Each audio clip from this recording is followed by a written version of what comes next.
সম্মানিত ভিউয়ার্স, আসসালামু আলাইকুম। আমি মোহাম্মদ ইনজামুল হক টিপু। আজকে এসেছি যুবকের পক্ষ থেকে বরাবরের মতো আমার যে দেশি মুরগি এপিসোড চলছে সেটারই।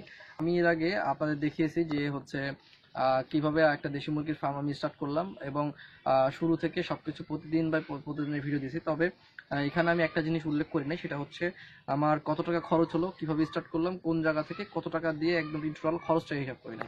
আমি বলেছিলাম যে আমার মুরগিগুলো পরিশোধন করে হচ্ছে কীটনাশক দিয়ে শেষ করলে দেন তারপরে আমি আপনাদের কত টাকা খরচ হলো সেই সম্পর্কে পুরো ডিটেলস ভিডিও দিয়ে দেবো, যে আপনার কত টাকার মধ্যে একটা ফার্ম স্টার্ট করে দিতে পারেন খুব ইজিলি। তো চলেন আমার ফার্মের ভিতরে যাই, ভিতরে যেতে গল্প করি। আমার এই যে ফার্মটা দেখতে পাচ্ছেন শেডটা, এই শেডটা কিন্তু ভাড়া নিচ্ছি আপনাদের।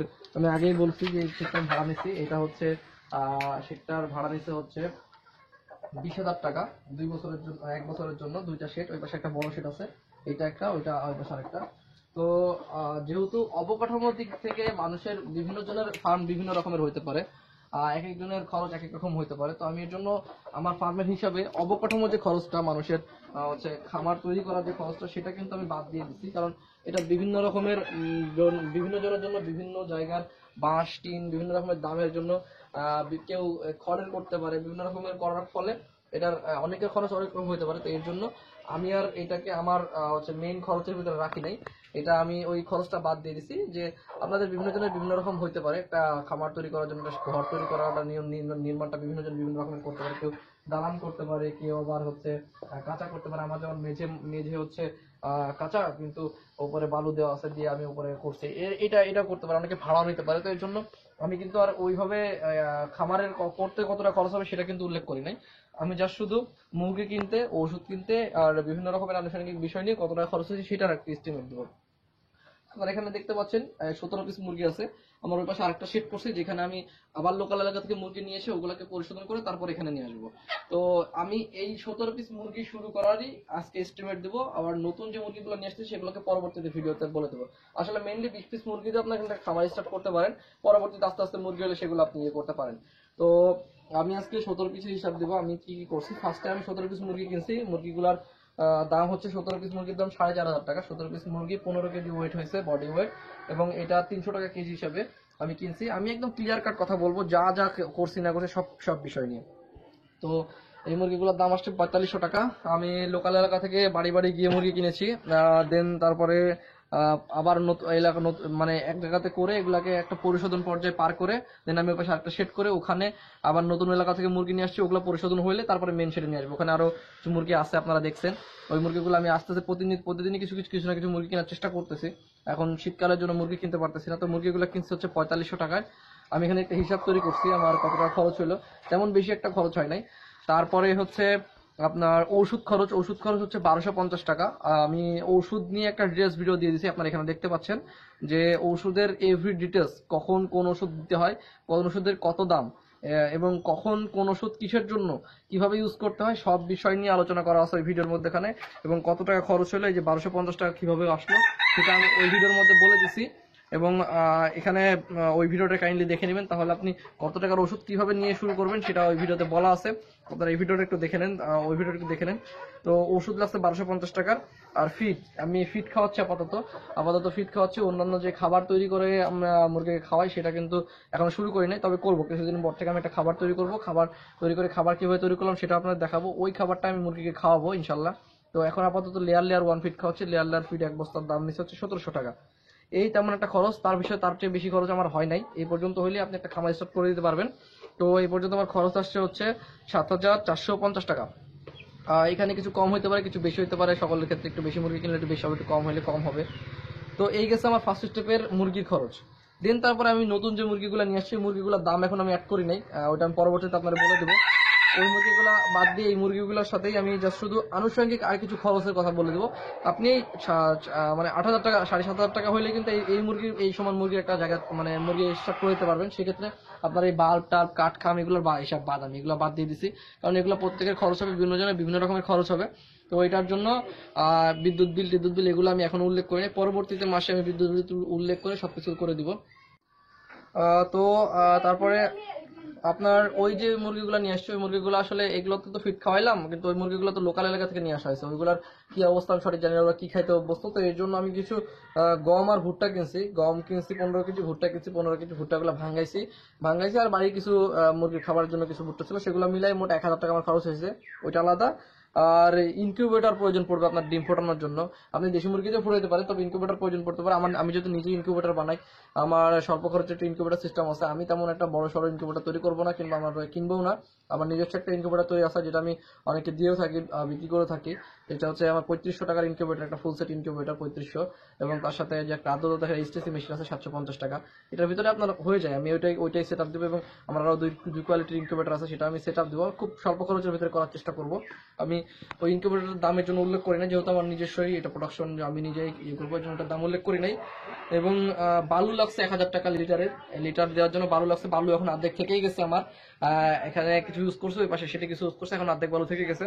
1000 টাকার বালু কিনছি, আর কাঠের গুঁড়া কিনছে 2 বস্তা, সেটা হচ্ছে 200 টাকা দিয়ে আমার ইনকিউবেটরের ভিতরে দেওয়ার জন্য 200 টাকার বস্তা কিনছে। তো এগুলো আমি এক্সট্রা খরচটা আমি আলাদাভাবে বলেছিলাম, এটা এটা এটা আমি হিসাবের ভিতরে রাখি নাই। আমি মেইন খরচ যেটা সেটা আমি রাখছি, যে আমার মেইন একটা দেশি মুরগি শুরু করে এখানে পর্যন্ত করতে আমার যতটুকু খরচ হয়েছে এই পর্যন্তই।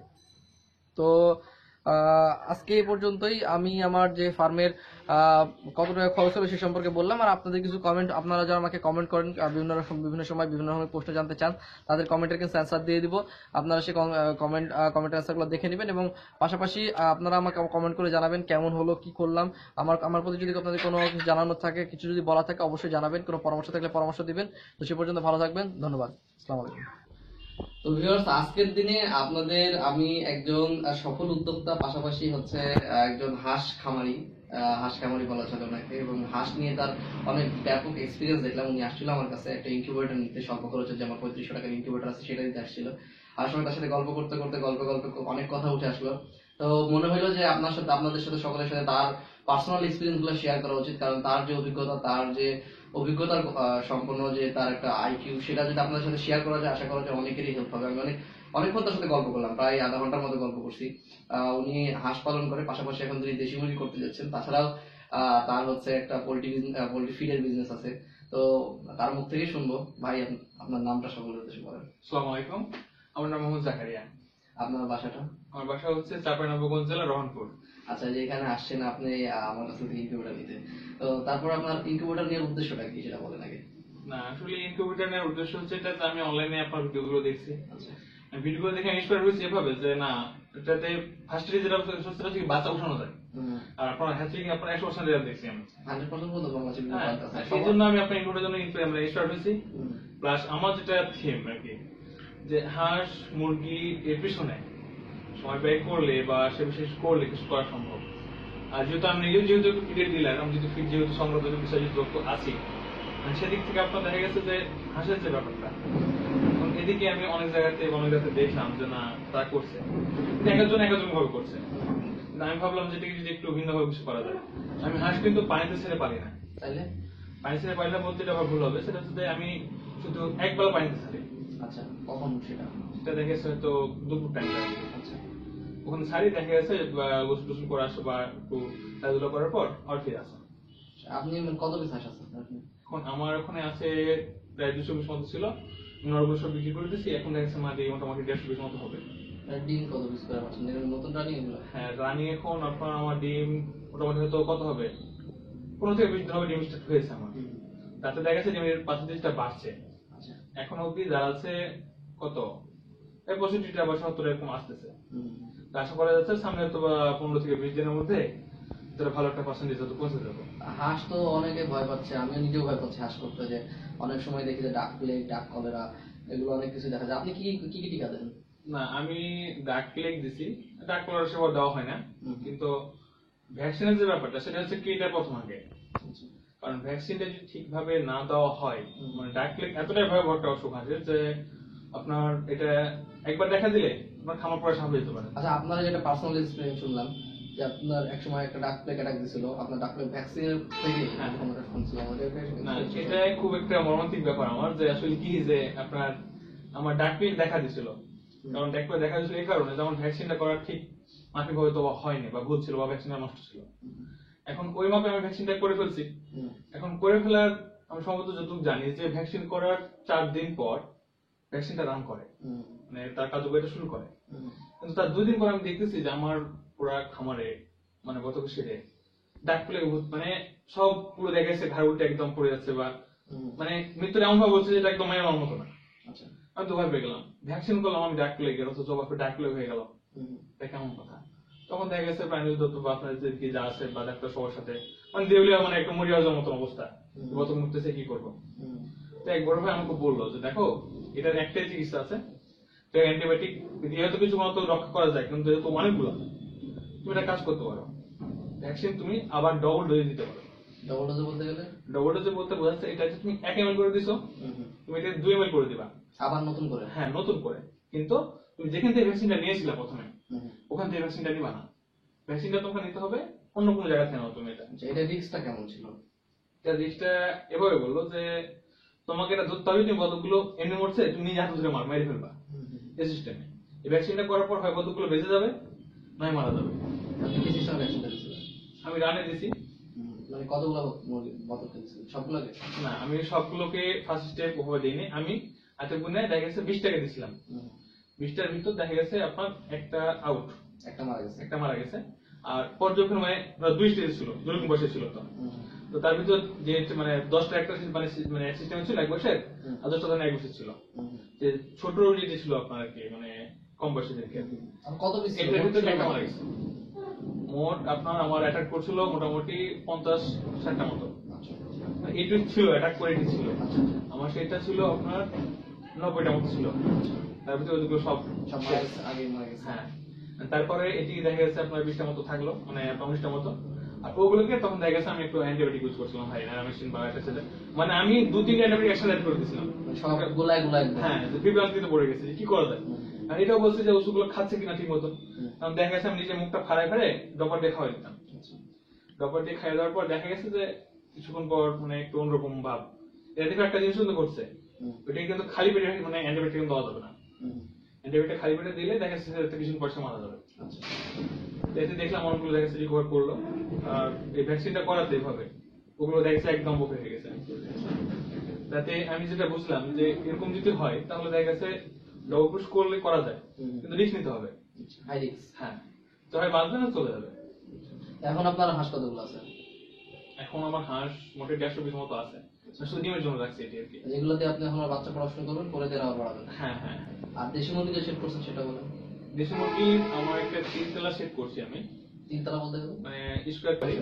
আর এখান থেকে মানে দেশি মুরগি যদি করা লাগবে এদিক থেকে, আর আপনারা যদি দেখতেছি দেশি মুরগি আপনি করতেছেন দিক থেকে, বিশেষ করে দেশি মুরগির প্রতি ইন্সপায়ার্ড হচ্ছে আপনাকে দেখি কিন্তু।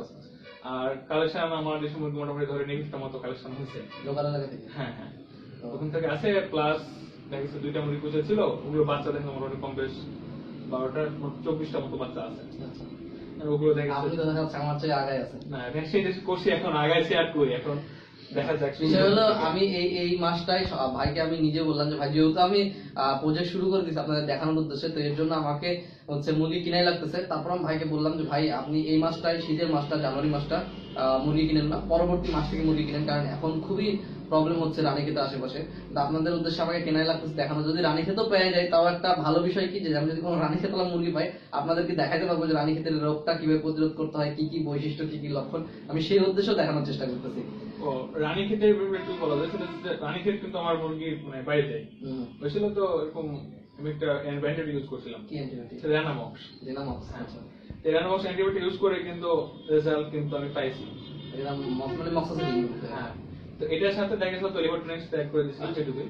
এখন অ্যান্টিবায়োটিক নিয়ে তো জরুরি কিছু বলা যায় না যে কোনটা কাজ করবে, কিন্তু আমি এটা দিয়ে আমি তুলনামূলক রেজাল্ট এটা দিয়ে রেজাল্ট পেয়ে গেছে। হ্যাঁ, দুইবার দেওয়াতে দেখা গেছে আমারটা আপনাকে কি লক্ষণ দেখা দিছিল? দেখা গেছে আপনার সোনা পায়খানা এটা তো আছেই, প্লাস জুফে বসে থাকে, তুমগুলো উস্কো উস্কো, মানে কোনো খাই না, মানে মানে দেখে অসুস্থ অবস্থা। ওকে যদি জোর করে যদি হাঁটে নিয়ে যায় তাহলে দেখা যাবে তো যাবে না এরকম। তো ওকে এমনি দেখা যাচ্ছে খাবার পানিতে দিয়ে রাখলে বা এমনি রাখলে কিন্তু খাবে না, ধরে ধরে কিন্তু খাওয়া দিতে হবে। এটা তো রিস্ক আছে। আপনি আপনারা যখন জোরে যখন সিরিঞ্জ দিয়ে খাইলেন তখন কিন্তু লিভারে চলে গেলে চলে গেলে দেওয়া যাবে না। তাহলে ওটা সুস্থ করে ধরতে হবে, ধরে ওষুধটাকে ছোট যে কাগজের যে আছে পুরিয়ার মতো করে হালকা করে দিয়ে দিতে হবে, উপরে ফোটার মতো করে পানি দিয়ে দিতে হবে, তারপরে খেয়ে নেবে। হ্যাঁ, তারপর খেয়ে নেবে। ওইটা মুখটা ফেলে যদি দেখা গেছে এবার যদি ফেলে যদি দেওয়া যায় তাহলে তো যেটা যে দানাটা আছে এটাতে অনেক সময় ইফেক্ট পড়ে সমস্যা হয়। সমস্যা নেই। আচ্ছা, তো আমি চেষ্টা করছি আপনাদের যথাসম্ভব পার্সোনাল যারা এক্সপিরিয়েন্স এই বিষয়ে তাদেরকে তুলে ধরার, এবং আমি তেমন একটা বেশি এক্সপিরিয়েন্স নেওয়ার চেষ্টা করতেছি।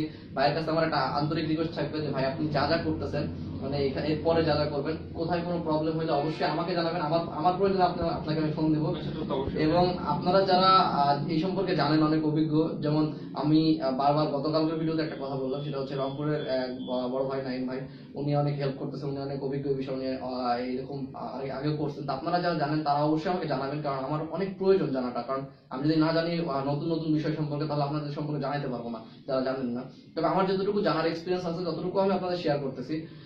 এখন দেখা যাক কত দূর কি করা যায়। তবে ভাইকে একটা কথা বললাম যে দেশি মুরগি যখন শুরু করছি এটা শেষ দেখে ছাড়বো, কি হবে না হবে সেটা আমি জানি না, তবে শেষ দেখে ছাড়বো কি হচ্ছে না হচ্ছে। তো ভাই দোয়া রাখবেন আমার জন্য, আপনাদের সাথে দোয়া রাখেন। আপনি দোয়া রাখেন। ইনশাআল্লাহ এই মেশিনটা নিয়ে যে আপনি ডিম ফুটান দেখেন কি হয় না। সবাই দোয়া করে নেওয়ার জন্য, এসএটিভির কাছে মেশিনটা নিয়ে আমার জন্য সেরকম সবাই ট্রাই টিকিট পাচ্ছে, আশা করি আমি পাবো। ইনশাআল্লাহ ভাই, ইনশাআল্লাহ। হ্যাঁ। আচ্ছা, আসসালামু আলাইকুম।